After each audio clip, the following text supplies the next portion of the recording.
Hey Eagles, I'm Sam. Today's show, we'll be discussing a heavy topic known as serial killers. Here where we're at, a playground, this could be the next hotspot for a serial killer. Today is a very heavy topic. I'm Sam, Ian Ed.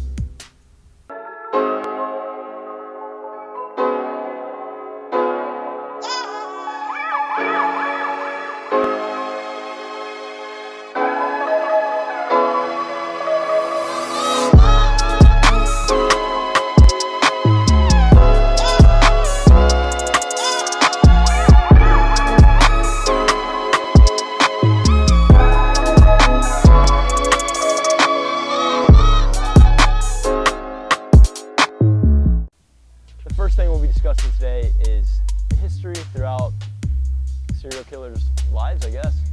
We're going to be going to Chase to find out more about that. Let's go to him. According to dictionary.com, a serial killer is someone who kills more than just one person for no apparent reason, and usually they have something that keeps them all alike. I'm Chase Moore, here to tell you a little bit more about that. Theodore Robert Bundy, also known as Ted Bundy, was an American serial killer who kidnapped, raped, and murdered numerous young women and girls, nearly of all ages, between 16 and 23, during the 1970s and possibly earlier. Another serial killer that is well known is John Wayne Gacy, also known as the Clown.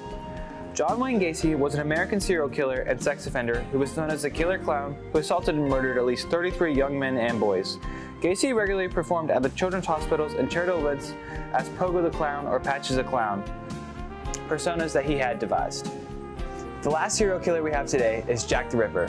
Jack the Ripper came around in 1888 and has still been unidentified. Jack the Ripper was an unidentified serial killer active in the largely impoverished areas in and around Whitechapel district of London in 1888. In both the criminal case files and contemporary journalistic files, the killer was called the Whitechapel Murderer and Leather Apron. Well, that's all the time I have for today, Eagles. I hope you stay safe. Chase Moore, ENN. Thank you, Chase. That was very interesting. Now, let's go in to see if you can tell who is a serial killer and who isn't. Let's go to Thomas to find out. Hey Eagles, I'm Thomas, and today I'll be telling you guys some common traits that serial killers have. The first trait is that they are usually very quiet and smart. The second trait is serial killers like to keep trophies of the people they killed. So they might have a box with a bunch of items that are randomly from different people, such as this shirt that I found.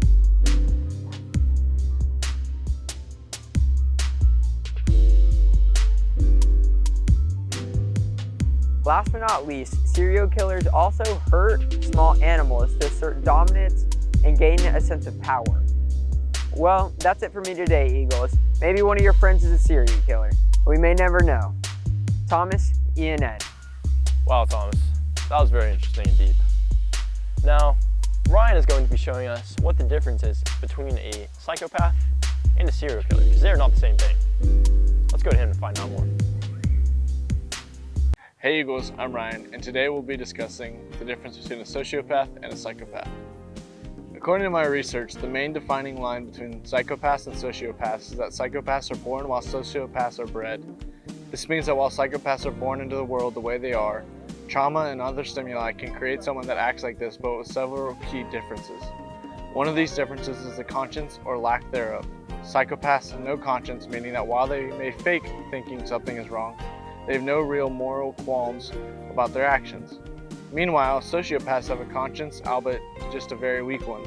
They know what they are doing is wrong, but that still won't stop them. Another difference is psychopaths' ability to act like a chameleon. Psychopaths are very good at faking emotions and blending in like a normal person, making people believe that they care about them, while sociopaths are far less capable of blending in. One more difference in the contrast is brain anatomy. Going back to psychopaths being born instead of bred.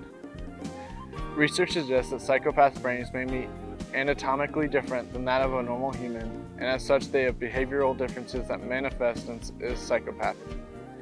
There are many more differences and even some similarities that you should check out on your own, but unfortunately that's all I have for today, Eagles. I'm Ryan, signing off from ENN.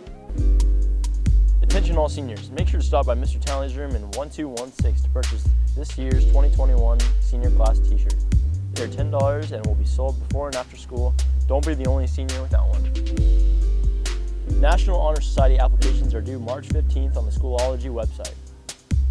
Youth in Government is meeting after school on Mondays in Mrs. Bork's room 19213. Well, Eagles, that's our show.